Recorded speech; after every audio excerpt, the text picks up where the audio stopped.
Abizar mau susu. Enggak. Oh enggak mau susu. Enggak mau susu. Betul ya? Mau.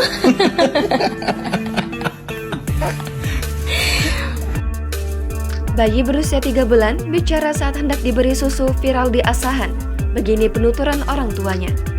Abizar Zafi Suga Putra, anak pasangan dari Mirza Suga dan Devi Duyanti diperbincangkan masyarakat. Bayi berusia 3 bulan ini viral di media sosial, khususnya di Kabupaten Asahan, Sumatera Utara, lantaran videonya saat hendak diberi susu dibagikan banyak orang. Aksi jenaka Abizar tersebut terekam kamera handphone sang ayah yang kebetulan iseng. Saat ditemui tribunmedan.com, di kediamannya yang ada di Desa Sidomulyo, Kecamatan Pulau Badering, Kabupaten Asahan, kedua orang tua Abizar mengaku video tersebut diambil pada 8 April lalu. Kata Dewi, aksi anaknya tersebut memang sudah sering dilakukan sejak masih berusia 1 bulan, namun masih tidak begitu jelas. Abizar lebih sering mengomel saat pamannya datang. Kemudian saat mau dimandikan oleh neneknya. Dewi mengatakan Abizar memang sudah aktif sejak masih berada di dalam kandungan.